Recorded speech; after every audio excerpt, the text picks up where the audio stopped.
Caution terrain, pull up. Amid the treacherous terrain of the Andes, a heavy airliner is hurtling toward a mountain. In the flight deck, the pilots are keeping the nose of the aircraft up high as they watch the ground close in at an incredibly high rate. They've pushed the engines to their limit, but the aircraft is barely climbing. How did a highly experienced flight crew find themselves amid dangerous mountain peaks with very little escape room? And what can be done to save everyone on board? This is the story of American Airlines Flight 965. On December 20th, 1995, an American Airlines Boeing 757 arrived at Miami International Airport from Guayaquil, Ecuador, and was getting ready for another trip to Latin America that same evening. Departing only 2 hours later, the aircraft would be operating as Flight 965 with service to Cali, a city near the Pacific coast of Colombia.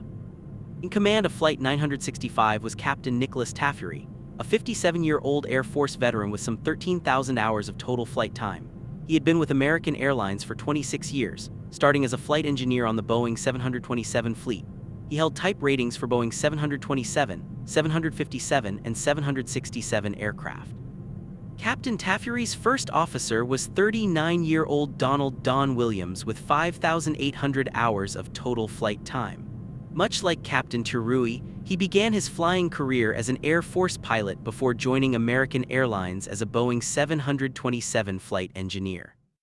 First Officer Williams had been with the company for over 9 years and held type ratings for Boeing 727, McDonnell Douglas MD-11, and Boeing 757 and 767 aircraft.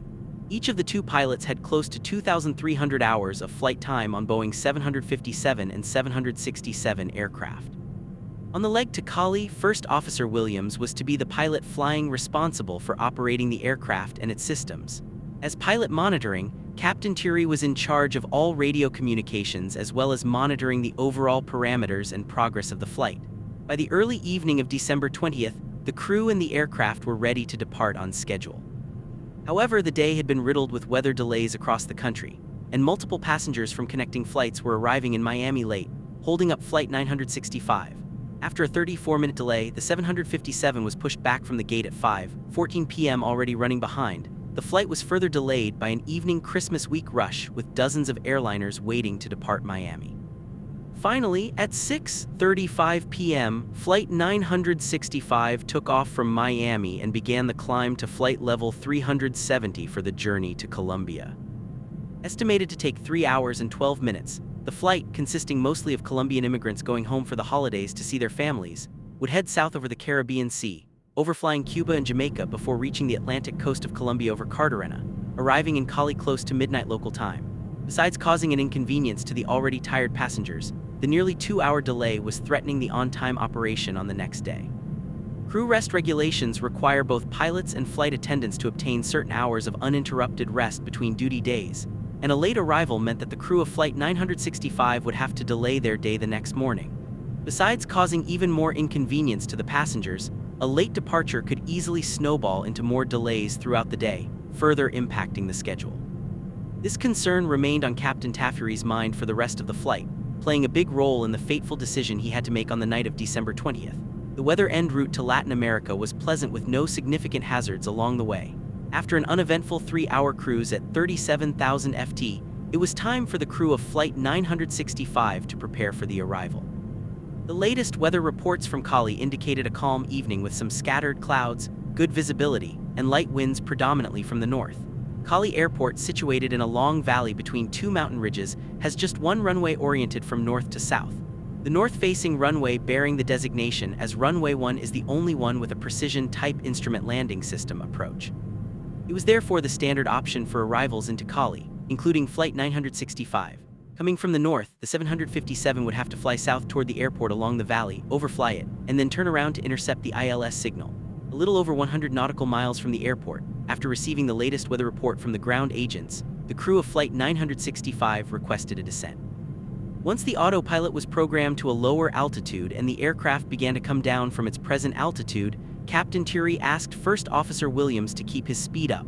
He was still concerned about the delay and was trying to minimize the resulting impact on the next day's operation. A few minutes later, approach control asked the crew for their distance from Cali. This information was crucial to the controller because in 1995, Cali Airport did not have radar surveillance equipment and all air traffic services were provided partially in the blind. requiring pilots to report their position from known navigational fixes and ground-based radio stations. Cali approach American 965. The distance is 63 mi north. Following the routine check-in, the controller issued a clearance to Flight 965 to continue their approach in a radio exchange that became the first link in the disastrous chain of events. American 965, Roger is cleared to Cali V descend and maintain 15,000 FT. Report over Cholula VR. Okay, understood. Cleared direct to Cali V, report Cholula and altitude 15. That's 1,530.02. Is that all correct, sir? Affirmative. Despite sounding nearly identical to each other, the ATC instruction and the following RID back showed a significant difference in the understanding of what was delivered to the crew. Clearing the flight to the Cali VHF Omnidirectional Range Beacon, or VR, the controller authorized the Boeing 757 to continue on its planned arrival route, flying over the Tula VR, reporting their position back to ATC, then turning further south over Rosso Non-Directional Beacon, or NDB, toward the Cali VR, at which point the airliner would join the ILS approach for runway 1. However, Captain Thury interpreted the ATC instruction as a clearance to proceed direct to the Cali VR from their current position, bypassing other waypoints in the arrival route. And because Captain Thury read back the instruction to report passing the Cholula VR, the controller did not further question his understanding of the clearance, assuming that the flight was still headed toward Cholula. As the captain selected the direct to function in the aircraft's flight management system, instructing it to head straight toward the Cali V, Flight 965 deviated off the planned arrival course, bypassing the Cholula V without anyone in the plane or on the ground realizing it. Furthermore, this action removed all intermediate waypoints, leaving only the Cali V in the flight plan, a seemingly minor omission. This would play a pivotal role in the fate of the aircraft that began veering off course amid the mountainous terrain of the Andes. A minute later, Cali approach called the flight once again, informing the pilots that the wind on the ground was calm and the south-facing runway 19 was available for landing.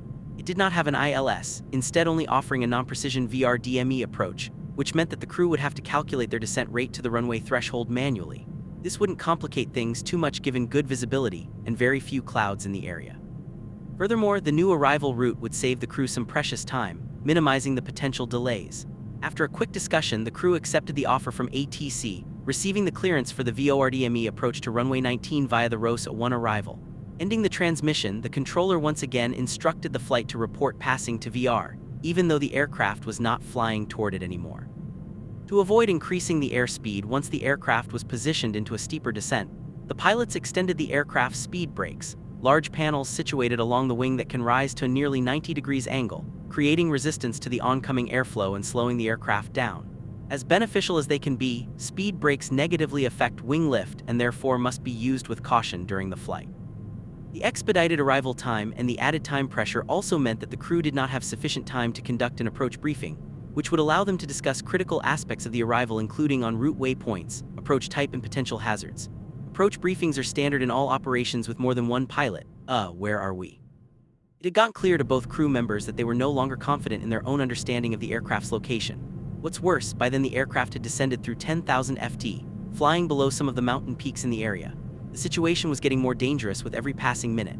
In an attempt to remedy the error, the crew of Flight 965 switched the autopilot to the heading mode and commanded a right turn in the general direction of Cali. They continued discussing their position and the best course of action to get back on track. A few moments later, the 757 was steadily flying toward the extended center line of runway 19 in a gradual descent.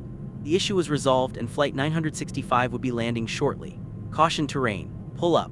Within a fraction of a second, the calm and peaceful flight deck became a chaotic mess, turning sighs of relief into shivers of terror. The aircraft's ground proximity warning system had sensed a rapidly approaching ground surface, triggering the blaringly loud alarm through the pilot speakers. In an instant, the crew moved the thrust levers to full power and pulled the yoke back, drastically raising the nose.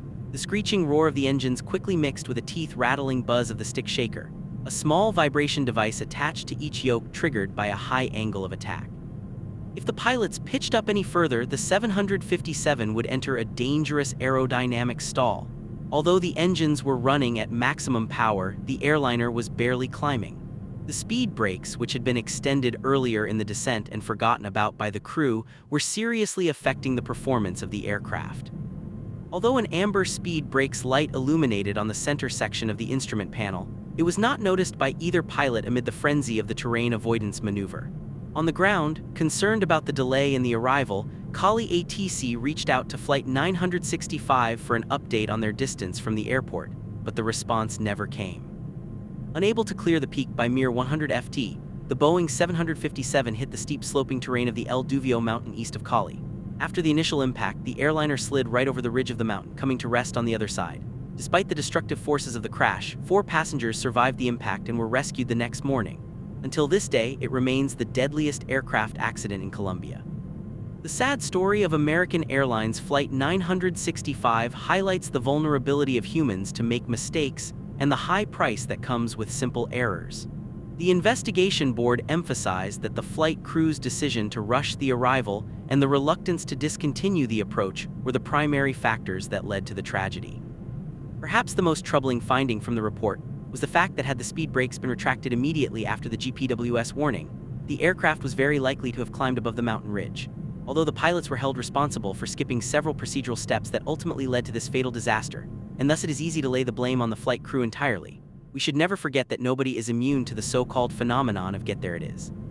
It is especially common in situations when external pressure such as the desire to avoid flight schedule delays is at play. After all, to err is human.